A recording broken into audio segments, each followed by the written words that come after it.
To the outside. Track is fast. Turf is firm. We're set for a start.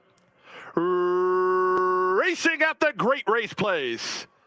In the middle, it's the favorite News at 10, who was quick off the blocks and looks to clear some inside traffic. Toward his inside, Nation is on to challenge from second. Headstrong at the rail, Time Song's in early third. Louis the Champ comes away in fourth, followed by Night Out third last. Bolt Supremacy is second last, and lagging well back early, Blame the Good Times, last of the seven, as they chase News at 10 around the first turn. News at 10 settles into a nice rhythm on the top end, now two on top from Nation, who's fighting the rating in second. At the rail, that's Time Song, who's in early third. Blue colors, a length in front of Louis the Champ in fourth. At the rail goes Night Out. He's fifth now, with Bolt Supremacy sixth. Seventh and last, Blame the Good Times. The quarter speed was 23 seconds flat. Down the backstretch they go. News at 10, unopposed. He leads by a length and a half. Nation is second from Time Song, who rides the rail into third. Up to the outside, Bolt Supremacy has made it up into fourth, passing Louis the Champ. Held up in traffic is Night Out, and the trailer Blame the Good Times. That's the seven of them as they round the four turn 3/8 of a mile away. News at 10 in a bid to make all, and he's still under confident Hernandez handling. He runs to the top of the stretch, two on top. From the inside, Time Song tries to go get him from second. Following him through was Night Out into third, and they're at the top of the stretch. News at 10 tries to go the distance here. Hooking for a run is Night Out in between horses, Time Song.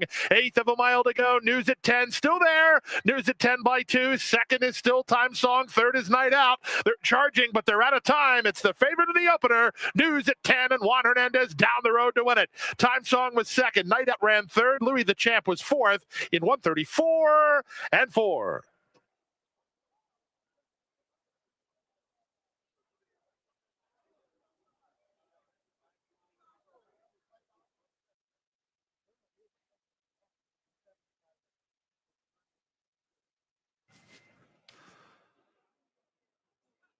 At the post. And they're off. Lady of Sky gets the first call with Polythene Pam moving out. Approval rating into the top flight and moving up the inside. That's Liquid Spirit Night with Louis off in traffic while between horses. And the early trailer is Petite Treat. Not far from first to last, no more than 3 lengths with half a mile remaining. Log Jam up front with the inside edge. That's Liquid Spirit for a narrow lead. Right alongside is Night with Louis. 3 wide approval rating. 4 wide Polythene Pam backs off just ahead of her Lady of Sky. And Petite Treat is last with pace ahead of her. She has an inside lane. They speed around the far turn and the battle rages on. The favorite has been hard used throughout. Night with Louis on the far outside, Lady of Sky, 3 wide approval rating. At the rail, Liquid Spirit. Polythene Pam picks a path. So does Petite Treat, and they're on their way home. They stack across the course and straighten for the drive. Polythene Pam loose for the drive now. Charging hard under Kyle Frey with 1/8 of a mile to go. The leader is approval rating, and Polythene Pam runs at her from the outside. Approval rating just in front. Polythene Pam surging to her now. Polythene Pam getting up. Polythene Pam wins. Second approval rating. Third was Liquid Spirit. Night with Louis backpedaled in 105 flat.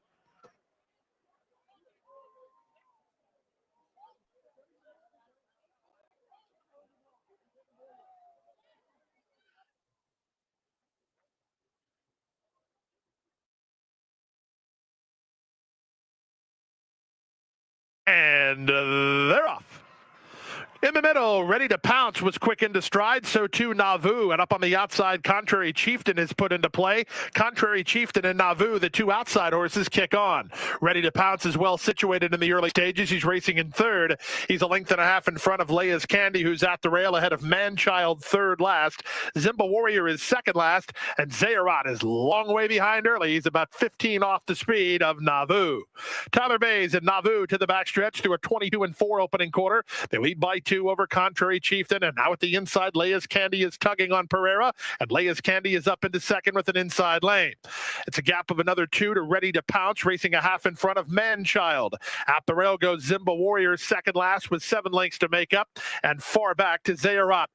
The opening quarter was 22-4, and they passed the half mile in 46-2. Leia's Candy with a backstretch blitz to take the lead. Up on the outside, Contrary Chieftain is second. Nauvoo working overtime to hold ground in third. Two back to Ready to Pounce, who's asked to quicken while racing in fourth. At the rail, Zimba Warrior. He just went by Manchild, and Zayarad is far back. They run around the far turn. Contrary Chieftain is up to challenge for control. Leia's Candy tries to find under pressure. Two back to Ready to Pounce. He's now third. Zimba Warrior needs to giddy up from there as Contrary Chieftain wheels for home on top. They're less than an eighth of a mile from home, and Contrary Chieftain works to the lead. Leia's Candy fights hard toward the rail. Ready to Pounce tries to level off with his 16th to go. Contrary Chieftain, he's finding for Kyle Frey. Up on the outside, it's Ready to Pounce, who's into second, but time has run out. It's Contrary Chieftain to give Kyle Frey a riding double. He wins by a length and a half over Ready to Pounce in second. Leia's Candy was third in 1:37.3.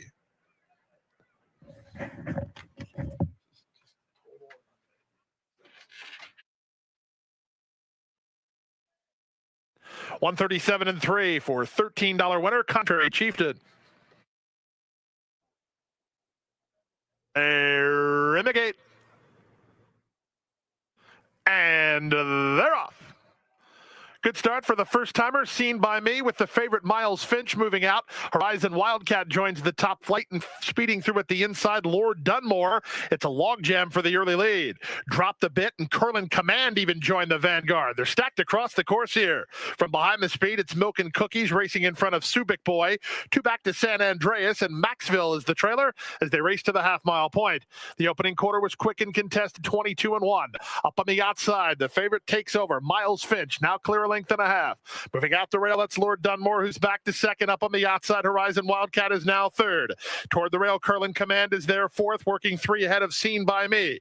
Then Subic Boy, Milk and Cookies has dropped a long way behind, headed by Drop the Bit as they race for home. Still plenty of hopes here, but the favorites in front. Miles Finch through a 45-1 opening half mile. Seen by Me swung to the center and finishing nicely. Farther out, Subic Boy, they're an eighth of a mile from home. Miles Finch needs to tend to his business. Seen by Me trying to pick him up. It's Miles Finch or Seen by Me. Seen by Me reaching but not catching Miles Finch, who's in front.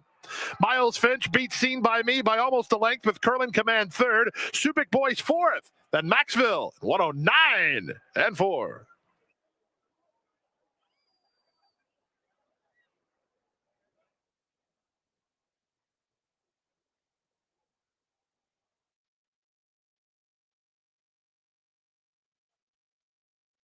And they're off.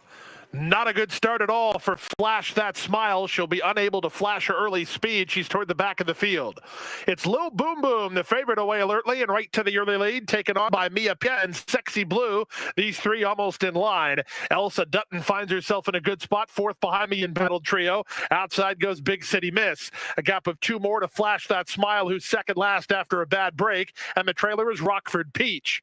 They have half a mile to race. And at the inside, it's Sexy Blue, who nurses a narrow lead. Mia Pia is there second. Up to the outside, Lil Boom Boom third. Elsa Dutton's had a sweet trip to this stage, fourth at the inside. Outside fifth goes Big City Miss, then back to Flash That Smile and Rockford Peach. They run to the top of the stretch, a quarter of a mile from home. Elsa Dutton, the gray, she needs room bad. Up on the outside, it's Lil Boom Boom with Mia Pia challenging for control. Off the turn in the stretch drive, Lil Boom Boom charging hard to challenge for control. Fighting right back is Sexy Blue. Mia Pia between horses. Elsa Dutton didn't get through. She's loose at the rail now, but time has run out. It's Arantes and Lil Boom Boom surging forward. Well prepared off the long layoff. Lil Boom Boom to start the pick six. Sexy Blue was second. Elsa Dutton third. Fourth was Mia Pia. Then Flash That Smile in 111 flat.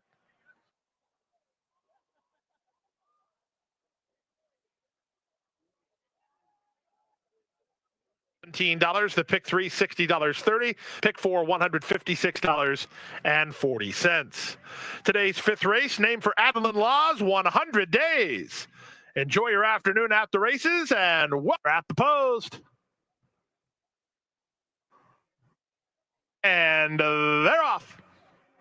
Good start outside for Piper's Causeway, who's put right on the early advantage. Up on the outside and speed from Mio Bambino. Into the top flight goes Papa Loves Vegas. Papa Loves Vegas to the top. Piper's Causeway is now second. Up to the outside, Shirona's Wild Boy, and from between horses Anon. Freysu has Sir Rocket positioned toward the inside and improving a touch as they come down the hill. It's a gap of another 2 to Catman Sue together with Mio Bambino.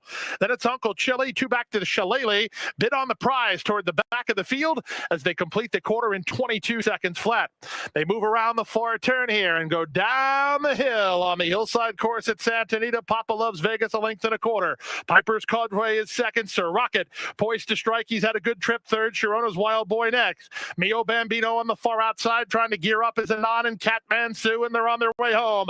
Trying to slingshot off the inside. Sir Rocket with an inside passage, but he's tightened up for racing room. From the outside, it's Piper's Causeway. Papa Loves Vegas is next. A boarding mission and switching to the outside. Sir Rocket, final eighth of a mile, still there. Papa Loves Vegas digs hard, still has the lead, surging to him. Piper's Causeway. Sir Rocket is out of time to the wire. It's Papa Loves Vegas, and Edwin Maldonado holding on to win it. It's close for second. Sir Rocket might have been best. He had a troubled run at the top of the stretch. He's in a place picture with Piper's Causeway in 1:13 flat.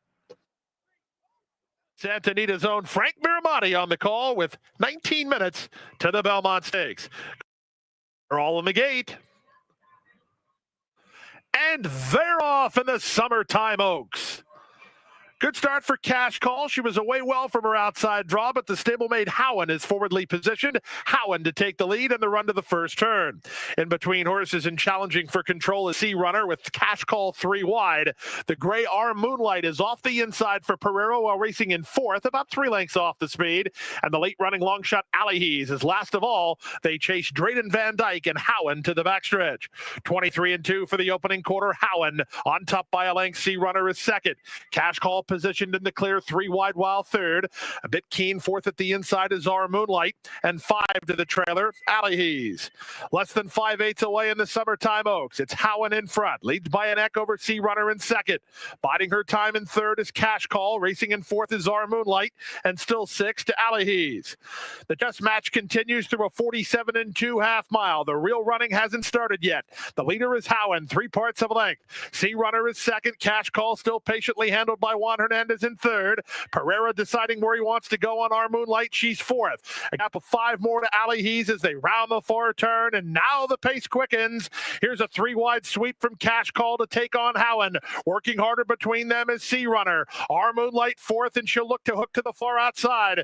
There's a quarter of a mile left to go in the Summertime Oaks. Cash Call and Howen do battle. Off the turn and the stretch drive. Cash Call rising to the occasion now with an eighth of a mile to go. She's put 2 on Howen, who's back to second, but fighting hard. Back to third, that's Our Moonlight, then Alleyhees. Final 16th of a mile. Cash Call working hard. Howen get her all she wants, but the Baffert Exact is home. It's Cash Call to win the Summertime Oaks by 3 points of length. Howen fought the good fight, but was second. Our Moonlight ran third, then Alleyhees and Sea Runner, 143-3.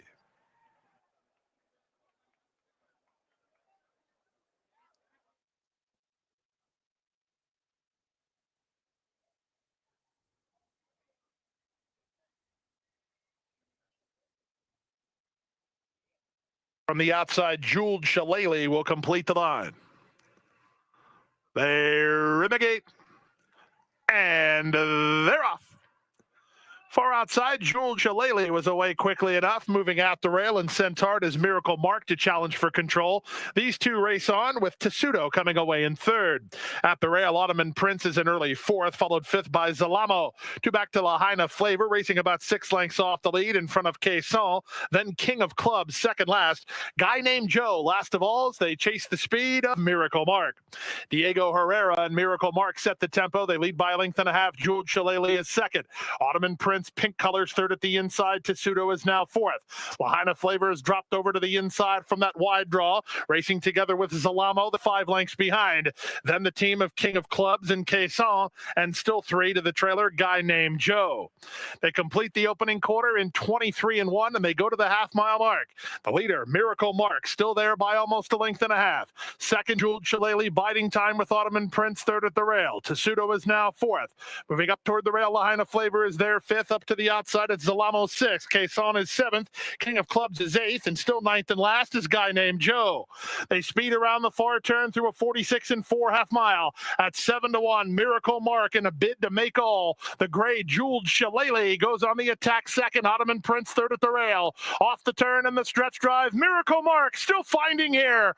Ottoman Prince loose for the drive from between horses. Lahaina Flavor closing good ground. Final 16th of a mile. Here comes Lahaina Flavor. Surging forward on the outside. Lahaina Flavor and Juan Hernandez win another. They're 3 parts better than Ottoman Prince, who's up for second. Miracle Mark ran third. Zalamo is 4th in 1:34 and 1.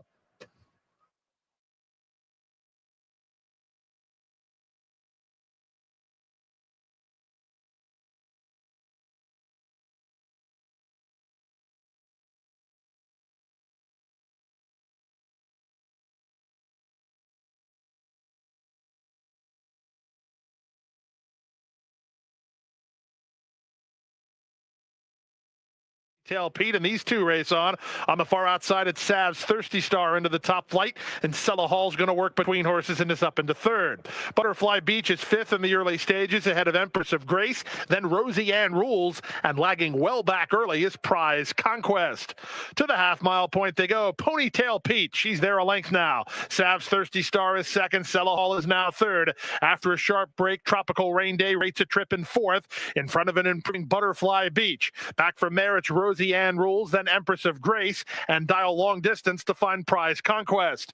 Around the far turn they go, 22 and 2 for the opening quarter. Hook to the outside. Here's Freysu on Tropical Rain Day. Circling horse in the yellow colors on the outside. Ponytail Pete is trying to go with him. Down at the inside, Sella Hall. Underway from the back, that's Rosie Ann Rules and Butterfly Beach. They're an 1/8 of a mile from home. Tropical Rain Day has the lead. From the outside, it's Rosie Ann Rules and Empress of Grace. At the inside, Sella Hall. Final 16th of a mile. Sella Hall getting through at the rail. Right alongside Tropical Rain Day. These two nip and tuck photo finish. Close on the money. Sella Hall inside, right alongside Tropical Rain Day. Empress of Grace is 3rd, and from way out of it, Prize Conquest is up 4th in 1:12 flat.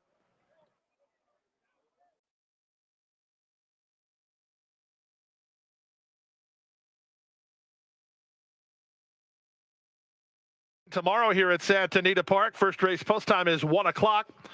Racing forms and programs for Sunday's card are on sale now.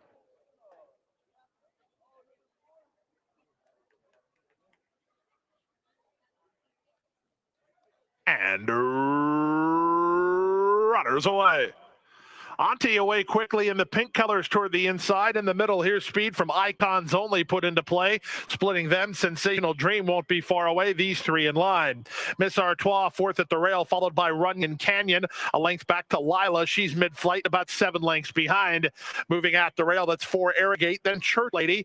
She's favored, and she's working between horses for Juan Hernandez and within 7 lengths of the top. It's a length back to Rehearsal, who's racing together with Edge of Molly and Kitty Marin. And it's a gap of 2.5 to the trailer, Nima. They run to the back stretch after the opening quarter in 22 and 3. It's Auntie on top, leads by a length and a quarter. Racing second, Sensational Dream. Miss Artois 3rd at the rail. Icons Only is on the outside with Runyon Canyon moving at the rail, about 4 lengths behind. Lila is next, followed at the rail by the gray for Arrogate. Kimura spots the leader, about 7 lengths on her.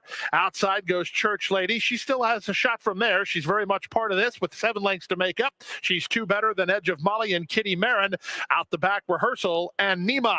They went the half in 48 seconds flat, and they swing around the far turn. They have Auntie to catch. She still has the lead, and she's still on the bridle. Sensational Dream is 2nd. Miss Artois 3rd. Closing in from the back, Lila looking for room. Runyon Canyon threading through traffic. Church Lady, and they're on their way home. They fan across the course an 1/8 of a mile out. Who do you like here? It's Auntie on top, a length and a half from the center. Closing ground is Lila. 16th to go. Lila trying to track down Auntie. Auntie digs. Lila surges. Lila's got her at 11-1. Lila wins. Auntie was 2nd. 3rd, Miss Artois. Up 4th is Church Lady. Close for 5th, either for Arrogate or Edge of Molly for the high 5 in 1:36 and 1.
Our seminar guest today is a very special one. You hear his voice on a daily basis in South Florida at Gulfstream Park, but you don't often see his face.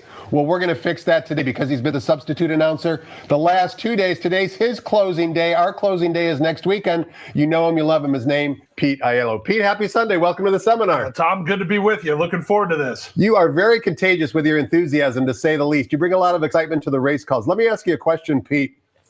Where did it all begin? What was your very first time at the racetrack? Where were you born and raised? How did you fall in love with this great game of ours? Well, I was born and raised in South Florida, believe it or not, about an hour from the nearest racetrack. Of course, there was three at that time, Sure. Aiello, Gulfstream, and Calder. I'd say I caught the bug at Aiello. We would go down there as a family every year, and that was really where I got hooked on it. But, I was equal opportunity. I'd go to Gulfstream and Calder just as much. And a few dog tracks mixed in as well. I was just going to say the lab, as it were, was the Palm Beach Kennel Club, which was the closest place where we had simulcast opportunity, where we didn't have to drive all the way to the Miami metro area. Now, when you walked into Hialeah, did you suddenly realize you wanted to be a track announcer, or did that come later? No, the eureka moment there was the Point Given Preakness. I was an aspiring horse player, and I was watching the race, and I was a huge Point Given fan. Of course, he ran bad in the Derby. And so I was standing and being as obnoxious a teenager as could be, screaming at the television, "All right, Stevens, turn him loose. Let's everybody see the real Point Given." And as soon as I said that, Dave Rodman's call was Point Given, the real Point Given. And it was like this eureka moment. I was like, wow, I just connected with this guy. He doesn't know me. I don't know him. And I think I could do that. I'd like to do that. So it was kind of the seed. What was your path? I know you're a graduate of the University of Arizona Racetrack Industry Program, but what are some of the tracks, maybe the more obscure ones, that you actually had to start out with in order to get to this position today? Yeah, I called my first race at Relito Park in Tucson, Arizona. It was a $1,000 maiden race going half a mile.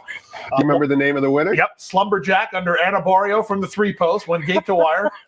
The first time that I got to call a full card of racing was at the Cochise County Fair in Douglas, Arizona. That was about a month after my first call. And I did that meet. It was 4 days, Saturday, Sunday, 2 weekends. And then I bounced to the next stop on the circuit, which was the Santa Cruz County Fair in Sonora. Worked a lot of the Arizona County Fairs. No money, just got paid in experience. And then from there, it was all over the place. I work at right now, Tom, I work at the farthest south racetrack in the continent. But I can also say that I've worked at the farthest north racetrack in the continent. Which is? Evergreen Park in Grand Prairie, Alberta, Canada. Oh, my God. 4.5 hours north of Edmonton. Is it a bull ring?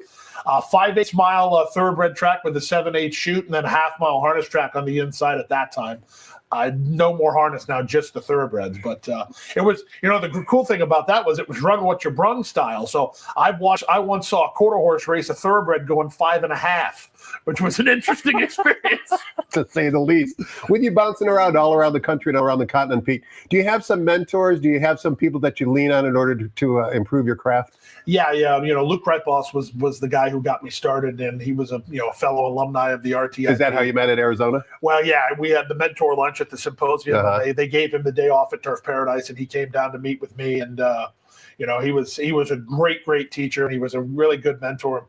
And he kind of put me in a position and he was very adamant about that. He wanted to make sure that I don't want you to try to sound like me. I don't want you to try to sound like anybody but yourself. He says, if you have something that you like that I say, you're allowed to use that. But, what I want you to do is essentially find 9 or 10 things from 9 or 10 different guys if you want to try to, hone incorporate it, sure. Because at that point, nobody can say that you're stealing from them. You're stealing from everybody. So when you steal from everybody, it kind of becomes your own. So that was kind of, was the infancy. And a lot of that was easy because when I started out, practicing, I was just mimicking what I heard from, at that time, the announcer at Hialeah was none other than Frank Maramati. So he was a huge influence of mine. And, Frank Maramati, Phil Saltzman, and Vic Stauffer. Sure. So 2/3 of that equation, Southern California fans know very, very well. So, those were some of the guys that I would listen to growing up. But then once I started, into the business, I had already touched on Dave Rodman, was that, eureka call. And I'm dear friends with him, and he's a great guy. And I'm glad to, and I'm very, very good friends with Frank, of course. We exchanged texts yesterday, and he said, "Have fun, little brother." So On big days, Pete, like Pegasus World Cup and Florida Derby, do you get the butterflies? Do you get all ramped up? And then how do you kind of calm them down so you can still perform at a high level? Yeah, that will never get any easier. I think that's just, it comes with the territory that, you want to tell yourself that this is just another race. But, so much of the job is rhythm and getting relaxed, at least for me. That would be the one thing if you said, what is the most important thing about race calling? And then the answer to that for me is being relaxed. Because if you're not relaxed, you're going to be in your head. And if you're in your head, you're going to make a mistake.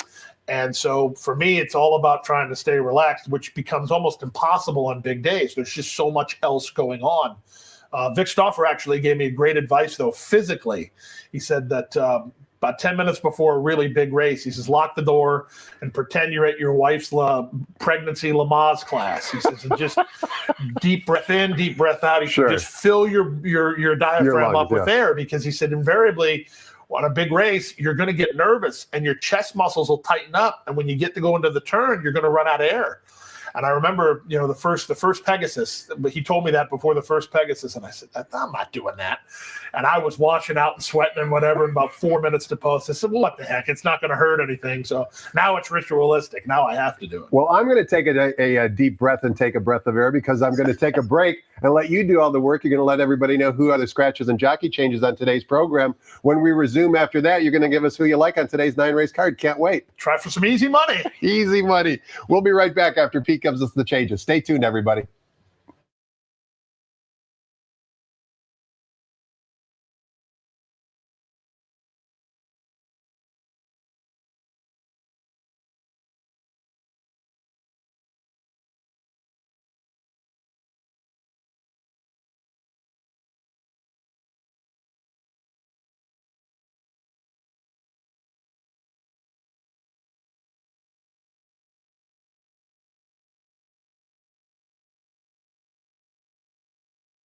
Hey, good afternoon, ladies and gentlemen, and welcome to the Great Race Place, Santa Anita Park. 9 races on the program here this afternoon. First race post time is 1 o'clock. We're 59 minutes out from race number 1. Today we feature a carryover in the $2 pick six of more than $54,000, a super high five carryover of more than $13,000. The high five opportunity is in race 9. The pick six starts with race number 4. With that in mind, and if you have your programs handy, let's get you caught up on all of the program changes for today's races. The first race is the first half of the early daily double, the starting leg of the 50-cent early pick 5.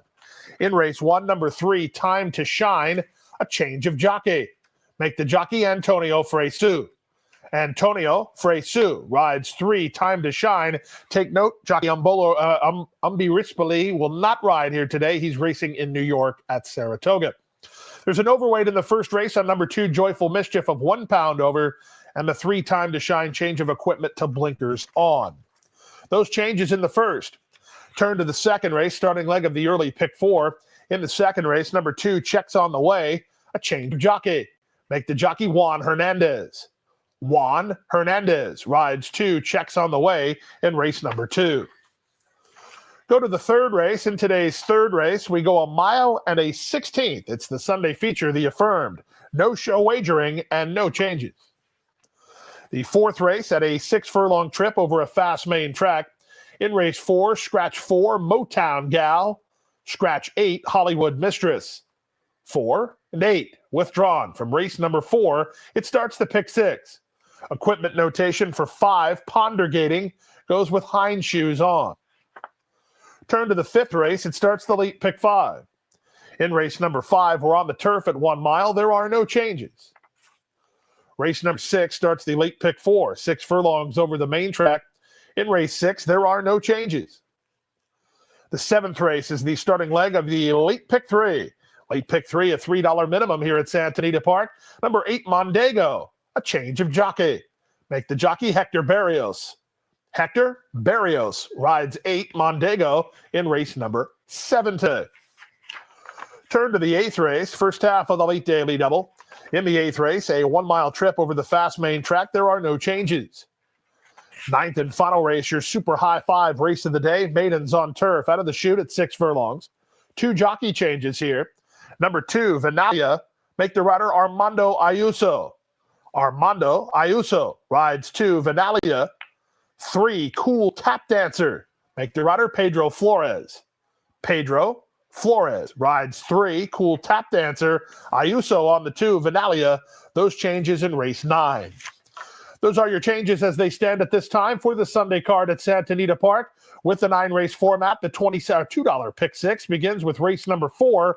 There's a nice carryover today of $54,869. Pick 6 opportunity with race 4 today. 56 minutes now to first race post time. First post time is 1 o'clock.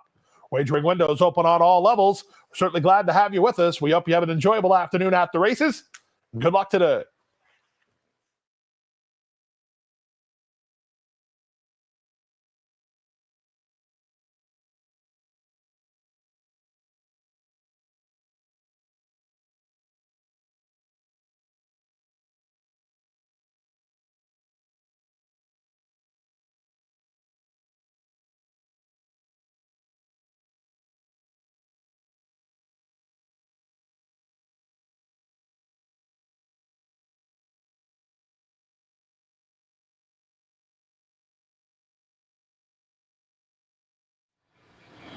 Welcome back. We're talking horse with track announcer Pete Aiello. He's the regular announcer at Gulfstream Park. It's our pleasure to have him this weekend as our substitute announcer because Frank Miramati is on duty at Saratoga Racecourse, as you well know. We do resume racing next week. It's a 4-day race week, I should say, beginning on Thursday through Sunday, Sunday being closing day of closing week. Looking forward to having Frank return. But we've got Pete today. Pete, before we take a look at today's 9-race card, a question for you.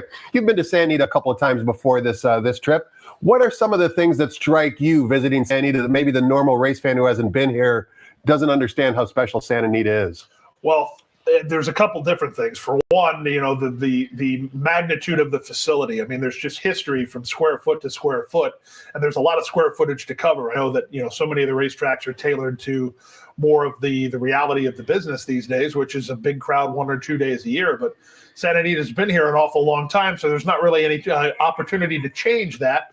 But for me, I love it. It's like going back in a time machine, and I spent a couple of mornings just walking around and sat in the grandstand and just kind of imagined what it was. And that was something I used to love to do at Hialeah, so there was some comparison for me there. It's a very special place. Built in 1934. We sit on 300 acres. Imagine the property value here in LA County of Santa Anita. But certainly it is a crown jewel and one that we're very lucky to work at. And we're thankful that Pete is here to help us not only announce the races today, but handicap the races. Pete, I know you probably don't follow. Do you follow Southern California? I should make any assumptions. Not since Fairplex closed. That was my favorite. The bull ring with Martin Pedrosa. Martin Pedrosa, Matt Garcia, and as many mule races as I could get my hands on. Did you ever go to Fairplex Park? I did.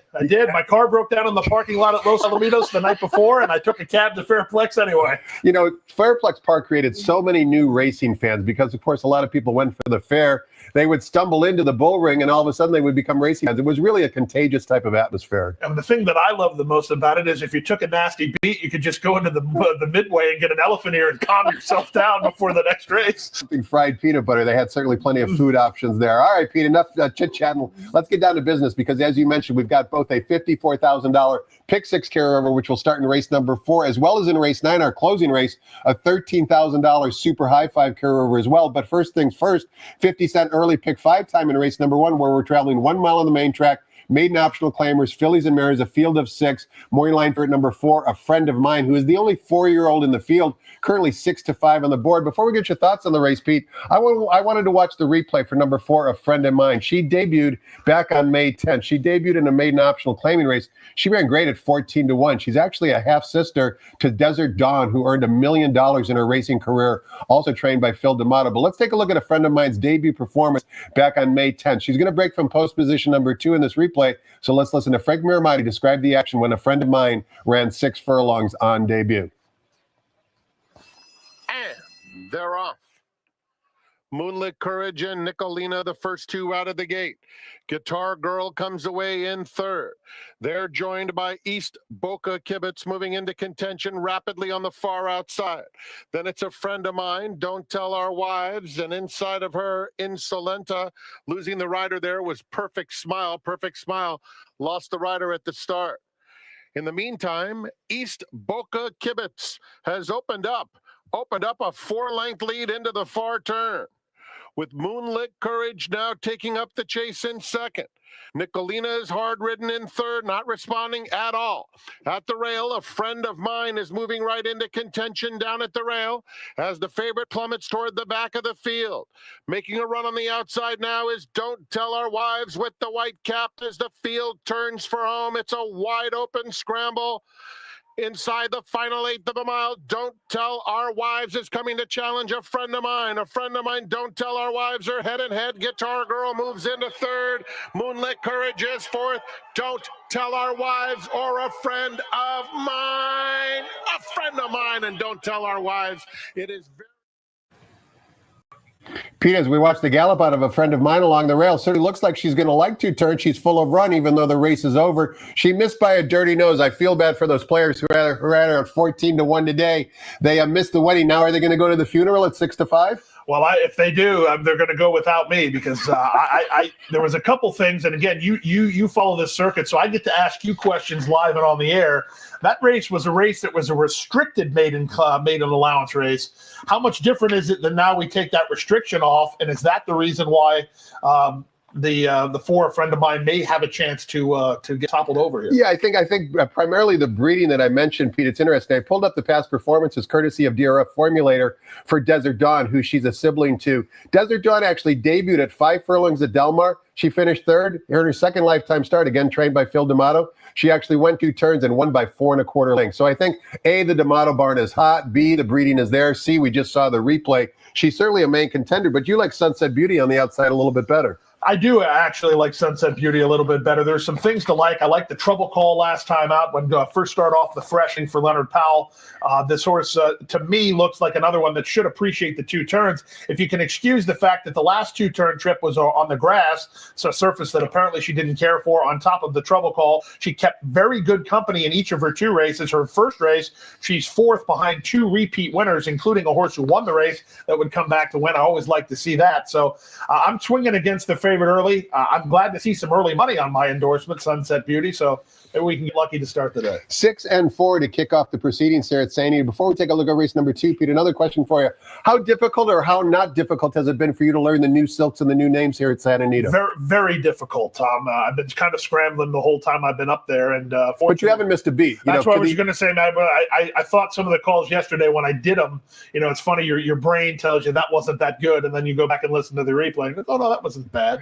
So sometimes it's We're harder. always our harshest critic. Always. And I've been that way my whole career. So it was nice to hear some of them and go, okay, that hurt doing it, but it actually came out smoothly. So hopefully I can get a little more relaxed. Let's see if we can smoothly pick a winner in race number 2, which begins the 50-cent early pick 4. We're sprinting 6 furlongs in the main track for Cal-bred 3-year-olds, allowance optional claiming types, non-winners of 1 other than a field of 5. Make the jockey in number 2. Checks on the way. Juan Hernandez, morning line favorite. Number 4, Let Me In from the Mark Latt barn. 6-5 on the morning line. Talk to us about race 2, Pete. I love a horse in here. This would be my best bet of the day. I'll be involved on this horse. I can guarantee you. I like the 2 here. Checks on the way for Simon Callahan. This horse's 2 best races were the 2 races that were on the Santa Anita main track sprinting. So the only 2 times we're doing anything close to what we were doing here today, this horse ran huge, notching 75 and 76 Beyer speed figures. That not only puts him right in contention with Let Me In, but that means Let Me In has to improve because his best race came as an even money favorite where he powered away against lesser. So for me, the upside here, especially now with the rider change, Rispoli was fine with me, but Juan Hernandez rode out of his mind yesterday. So everything points me to number 2, Checks on the way. If he doesn't win, I'll be hurting early. Let me ask you a question, Pete, because you bring up a good point. Up at Emerald Downs, the track owner at that time, Mr. Ron Crockett, insisted that all the employees get actively involved paramutually.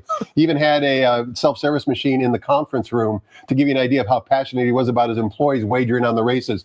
You just mentioned that you wager on races occasionally, which is understandable. How do you not let that affect your race call? Well, I think, it comes down to what we were talking about earlier. If you're relaxed, it should be, it shouldn't be a factor that really changes anything. It's only when, you have external factors acting on you and you make a mistake because of it. And if by gambling on the races, that becomes an external factor that you can't overcome, then you shouldn't do it. Sure. But if you're relaxed and, the reality of the situation is how many of us love the races and we're going to play anyway. So why would I not play where I am? I mean, I could fire on the simulcast races between races if I wanted to, but why? I mean, the competitive advantage theoretically should be no different than you working in your capacity.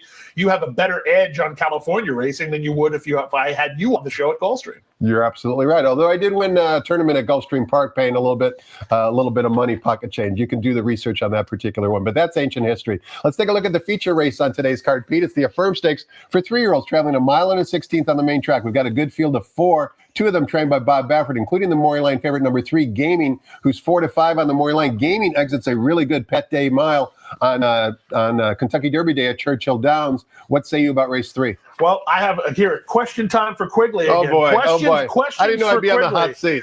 Is Juan Hernandez not the go-to rider for the Baffert barn, at least right now? He sure is. Well, why is he riding Nevada Beach instead of Gaming? Well, I think they think that Nevada Beach is better than Gaming, even though Nevada Beach only has 1 lifetime start. Well, if they think that, I'll think that, and I'll go for Nevada Beach. Sounds good to me.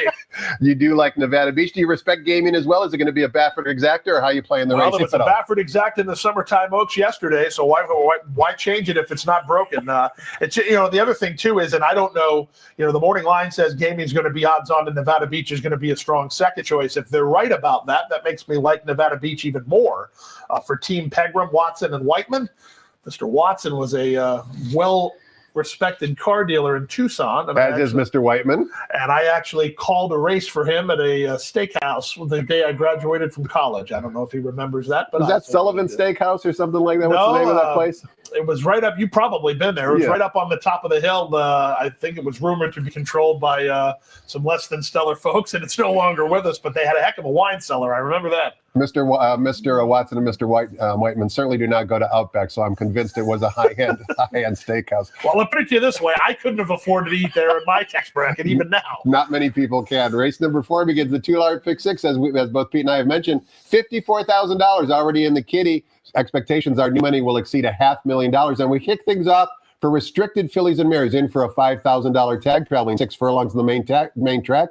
2 scratches. Scratch the original morning line favorite number 4, Motown Gal, as well as number 8, Hollywood Mistress. Leaves us with a field of 6. The likely post-time favorite now is going to be number 2, I'm a Risque Girl. Give us your thoughts on race 4, Pete. Well, I actually double scratched into my selections in this race. I had the race 8-4.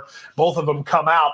The only horse that was left in my original handicapping becomes my top play, the 3 Woodbine Way. The scratches should help her from a pace scenario, but her races in the new barn are less than inspiring. But this is one of those races, Tom. I don't know what your strategy is to the pick 6, but I'm going to spread city here because this race, especially now that it's only a field 6, you can probably use 4 out of the 6 in here and then hope to get by with a couple of second or third choices. Yeah, I think Pete, there's some likely singles to win down the road. This race seems to be a bit of a chaos race. I think that's going to be the strategy of most players. Speaking of good races, what about the Belmont Stakes yesterday? We all watched it. Sovereignty obviously was very impressive. Journalism lost nothing in defeat. I mean, it was a rock solid race, good time. You have to be impressed with Sovereignty and the training job Bill Mott did. Well, I'm a huge Bill Mott fan in general, but I mean, take nothing away from journalism. I mean, here's a horse that, candidly speaking, I mean, I'm not a Southern California guy, so I wasn't on the fan base for the Kentucky Derby. In fact, I was probably the other way. I mean, you want to talk about a horse in 6 weeks that has earned all kinds of respect from me. I mean, he danced every dance and fired every time. So, take nothing away from Sovereignty winning the race, but journalism, arguably for me, he was just as impressive because he's danced all the dances. He went through all 3 wars. I'm going to ask a behind the ropes type of question. You mentioned Dave Rodman being one of your mentors, of course. Dave called the Preakness Stakes. Did you call him up either after the race, the Preakness, or the next day and say, what'd you think of that ride? What'd you think of that performance? No, we don't. We do a pre-Preakness call every year. That's kind of ritualistic for us. We call and just shoot the breeze for a couple hours before the Pegasus, and then call and shoot the breeze a couple hours before the Preakness. And I think unofficially it helps us relax because Dave's one of those guys that he's not short for words either. I think it's kind of a common personality trait for the guys like us who do the job. But we can just talk for hours and hours and hours. So I'm peppering you with questions, Pete. I'm going to ask you another one. Obviously, we all saw the trouble that journalism had in the Preakness. You as an announcer, you only have one take. It's a live call. How do you kind of adapt all of that in the rapid, quick second of the events unfolding in front of your eyes? Well, I'll out myself because I was telling some guys last night about this. One of the Achilles heels I have is sometimes because I'm such a big fan of the business, I get lost in the moment. And sometimes, you get lost in the moment and you kind of forget, wait a minute, I'm supposed to be narrating this to everybody else. And I make a little slip up speaking error sometimes because I'm just so lost in the moment. And I got to think if I was behind the mic for the Preakness, that would have reared its ugly probably had, because, I mean, that was absolutely, I should have tweeted this. I thought it, but I never did. Everybody loves the Trevor Denman Zenyatta Breeders' Cup call. That would have been perfectly placed over top of the journalism Preakness. This is unbelievable, because it really was. It really was. It really was. And you guys and every track announcer around the country does such a great job. We're spoiled certainly by the talent you all have. Race number 5 begins both the 50-cent late pick 5 wager as well as the $3 all turf pick 3 with a reduced 15% takeout. And we kick off both wagers in race number 5 with the first turf race on today's card. The turf rails are at 20 feet. This is a starter allowance race going 1 mile, a field of 6, number 5. Rastaman Vibe is the 5-2 Maury line favorite. You gonna play this horse just on name alone, Rastaman? You're kind of a big Jamaican, I was just gonna say, Caribbean type of guy. Well, if he happens to win, you're gonna get. I got a few things up my sleeve for that. Hopefully the Southern California fans enjoy. Will understand. Hopefully they understand it. Yeah, exactly. But here's the thing about Rastaman Vibe. He's always there, but he's a little camera shy. Sure He's got is. a lot of pieces on his record, which makes him look good as far as a form cycle goes. But he's a horse to me that just doesn't look like the will is there, especially when his last win was only by a head. I like if I'm trying to evaluate a horse, I don't know whether or not he's a hanging sort. I try to figure out when was the last time he won and how did he win. And if they win narrowly, that just makes me worry even more. So you have to use him in the pick 6, I feel like. But what's wrong with the 6 horse in this race? 2 wins over the course, only 2 wins in his life. You got any problem with this horse for Team O'Neill? Not at all. Actually, Team O'Neill, fresh out the victory in the Met Mile yesterday. Congratulations to them. And you can see in the comment line, Kyle Frey lost the iron briefly as well. So that second place finish last time out actually is flattered a little bit by that trouble. That was just the first effort since late February. So certainly Promisio this is another example, Pete, of where it might be a relatively small field, but a lot of contenders. And the decisions you make in terms of how you structure your pick 6 ticket will lead to either to the success or failure that one might have. Race number 6 begins the 50-cent late pick 4. If you have the program in front of you, you can see this race is named in honor of Kathy Walsh, the queen. Of course, Kathy Walsh recently passed away, longtime trainer both here in Southern California as well as around the country. So we honor her memory and celebrate her life today. In race number 6, sprinting 6 furlongs in the main track for maiden claiming Calabreds, in for a $50,000 tag. We've got a field of 7. Number 4, Go-Go Prancer is the 6-5 morning line favorite, once again from the Phil D'Amato barn. The 2 main principles in here, Pete, are number 6, Go-Go Prancer, and number 2, Proud Racer. Ironically, they exit the same race back on May 3rd. This replay we're about to watch was run at the distance of 5.5 furlongs. Today's distance is 6, and you can notice if you have the past performance in front of you, the winner of this race, Papa Loves Vegas. You know who Papa Loves Vegas was? He was some kind of game. Added blinkers yesterday and came back to win it 14-1. Yeah, he was very, very game. Earned every yard of it. So that's something that's great, because that win happened after the PPs came out. Correct. So it's not italicized. Exactly. So Papa Loves Vegas is about to win this replay we're about to watch. But as we mentioned, that win that he had yesterday in his follow-up performance certainly flatters the performance of Proud Racer and Go-Go Prancer. Let's listen to Frank Miramati describe the action and watch the runners wearing saddle cloths number 5 and 8. We're all in line. And they're off. Not a good beginning for Subic Boy, but a rocket start for Go-Go Prancer. Papa Loves Vegas is a little bit quicker and up to take the lead. Silver AM third, day at the track, 3 off the pace in 4th. Then Proud Racer tugging between rivals. He's a little bit ranked, tough to handle in there. Tiago Pereira with his hands full, feet in the dashboard. Subic Boy has made headway after that tough start. Keep Dancing Nick and Legal Moose. 3 furlongs out. Papa Loves Vegas. Go Prancer in hot pursuit, a length behind in second. It's 2 more. Silver AM losing a little bit of ground along the inside. Day at the track has taken 3rd, coming toward the quarter pole. Big run for the debuting Subic Boy, who's blue cap far outside as the field turns for home. Go Prancer on the outside of a stubborn Papa Loves Vegas, who will not surrender in second. Papa Loves Vegas clinging to the lead. On the outside, Go Prancer, still 3/4 behind. Papa Loves Vegas all the way. Peter was subtle, but Proud Racer, as we talked about, was wearing saddle cloth number 5. That's him closing ground up on the inside. He had a lot of trouble under jockey Tiago Pereira that particular afternoon. Like I said, now he gets a little bit more distance. I'm not saying he's going to win, but I do think, as I mentioned, introduce a replay. Those are the 2 top principles in the race. Well, I think he's going to win. That was my top pick for that exact same reason. I mean, you look at that trip.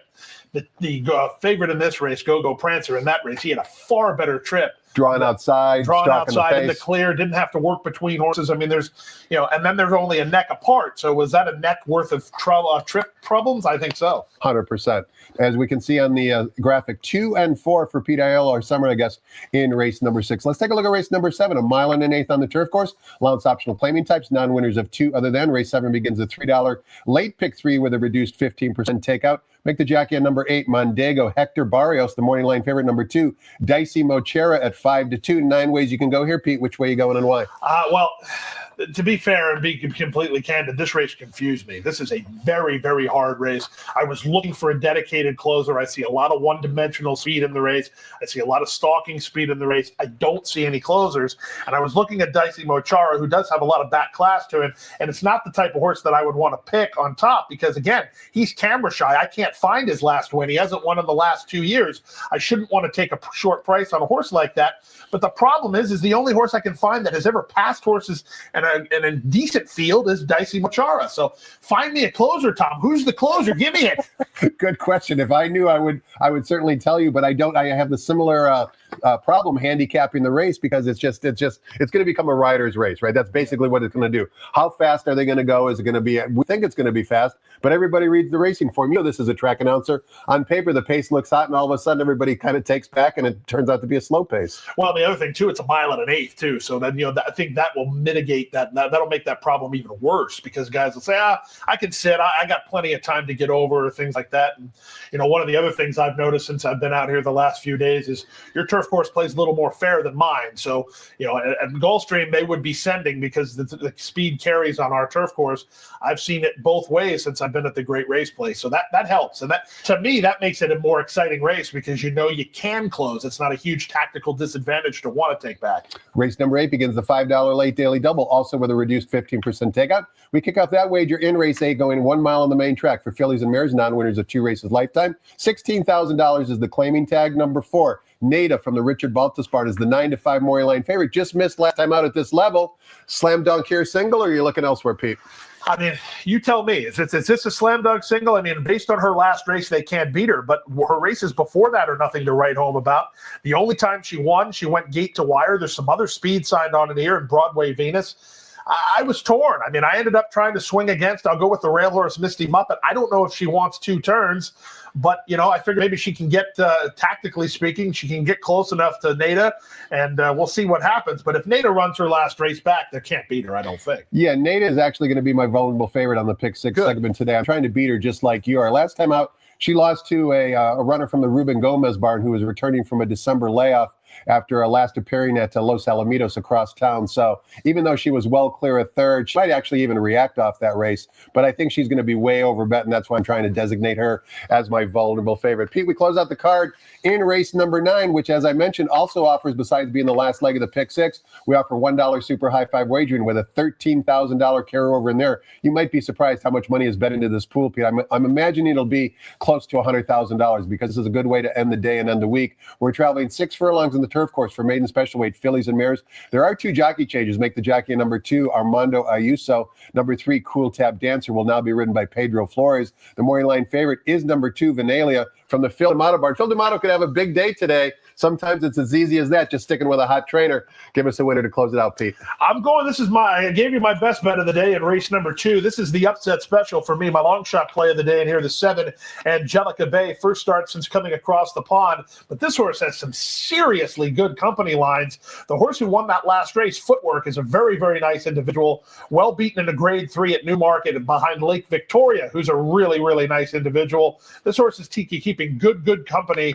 The key thing here, and I readily admit it, she might need one, but at 12-1 off those company lines, I think I'm going to try to find out. You also like a bit of a price for the second place, or the second selection you put up on the graphic. Number 2, Lady Chic, a daughter of Tappet, who is going first-time turf. Juan Hernandez in the saddle, 6-1 on the morning line. She's also interesting. Yeah, she really is. Sadler does very, very good work off the shelf. I think he probably wanted to get this horse on the grass. They paid a lot of money for this horse, $500,000. The winner of her debut run, Howen, impressed me as she gave her stablemate Cash Call all she wanted in the summertime. You included that in your race call. Yeah, so, that was one of those things at company line, again, the problem with both of my picks in this race, they both might need one. But the thing is, you have to sacrifice some of those variables if you're going to get a price. So I'll swing. We're going to sacrifice Pete one more time to get his opinion on the $1 coast-to-coast pick 5. It's a wager near and dear to both his heart and my heart, simply because it combined races from Gulfstream Park and Sandy. Did you see the payout yesterday?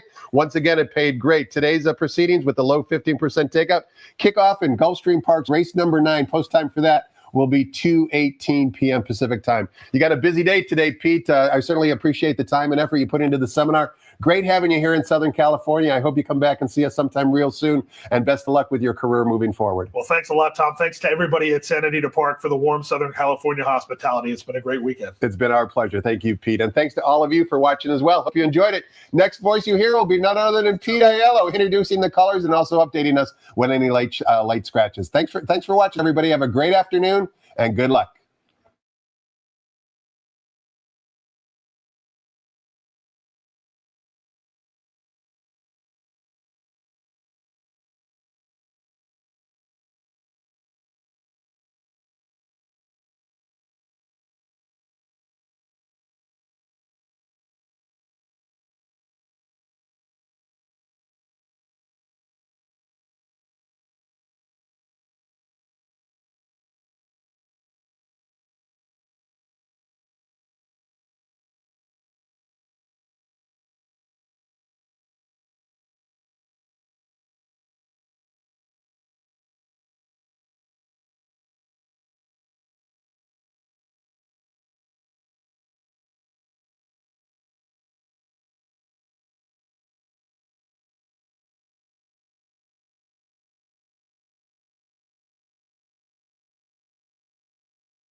Hey, good afternoon, ladies and gentlemen, and once again, welcome to the Great Race Place, Santa Anita Park.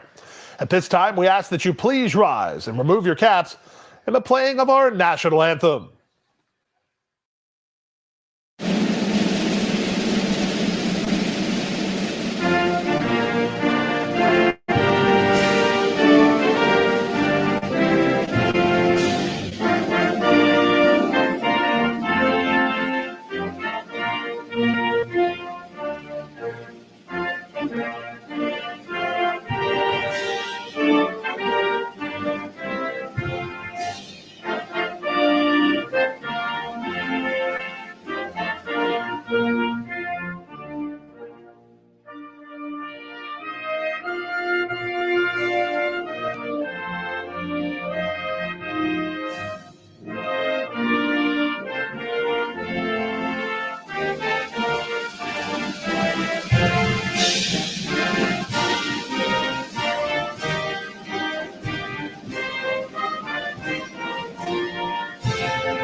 Thank you. 27 minutes now to first race post time on a 9-race Sunday afternoon here at Santa Anita Park. The highlight of the afternoon is a carryover in the pick 6 of more than $54,000. $2 pick 6 wager begins with race number 4. Also featured today, a high five carryover of more than $13,500. It all gets underway at 1 o'clock in 27 minutes. With that in mind, and if you have your programs handy, here are the program changes for today's races. 9 races in total today. We kick it off on the main track at a 1-mile trip. The main track is fast. The turf course is firm. In race 1, number 2, Joyful Mischief, is 1 pound over. Number 3, Time to Shine, a change of jockey. Make the jockey Antonio Fresu. Antonio Fresu rides 3, Time to Shine, who goes with blinkers on. Take note, jockey Umberto Rispoli will not ride today. He's still in Saratoga. Turn to the second race, the starting leg of the early pick 4. In race 2, number 2, Checks on the Way, a change of jockey. Make the jockey Juan Hernandez. Juan Hernandez rides 2, Checks on the Way, in race number 2. Third race, the feature race of the afternoon, the Affirmed. Around 2 turns at 1 1/16. There are no changes. The fourth race starts the Sunday pick 6. Carryover of more than 54,800. In the fourth race, number 4, Motown Gal, is scratched. Scratch number 4, Motown Gal. Number 5, Pondergating, hind shoes on. Equipment change, hind shoes on the 5. Number 8, Hollywood Mistress, scratched. Scratch the 8, Hollywood Mistress. Those changes in the fourth to start the pick 6. Race number 5 over the turf at a 1-mile trip. In today's fifth race, we have a nice field assembled. We start the all-turf pick 3 and the late pick 5. No changes in race 5. Race 6 starts the late pick 4. In race 6, we go 6 furlongs over the main track. There are no changes. Turn to the 7th race, the start of the $3 late pick 3. In the 7th race, number 8, Mondego, a change of jockey. Make the jockey Hector Barrios. Hector Barrios rides number 8, Mondego, in race number 7. The 8th race is the kickoff leg of a $5 late daily double. In the 8th race, we go 1 mile over the main track. There are no changes. 9th and final race, Maidens on Turf at 6 furlongs.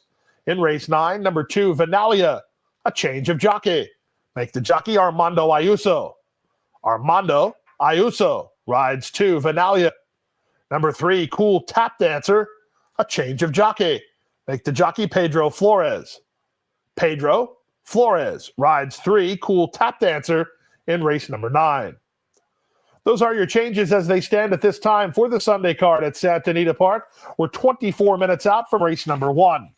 Just after 2:15 local time, we invite you to take a trip to Overlay City with the first Racing Coast to Coast Pick 5. It brings racing from Gulfstream and racing from the Great Race Place in a 5-race sequence. It's a low takeout and a retail-only wager, and that's why it is Overlay City, first Racing Coast to Coast Pick 5, just after 2:15 local time here today. That sets the scene for this Sunday in Southern California. We're 23 minutes out from race number 1. Wagering windows open on all levels, the main track fast, the turf course firm. We're certainly glad to have you with us. We hope you have an enjoyable afternoon at the races. Good luck today.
Be a smarter better with First TV, the best horses.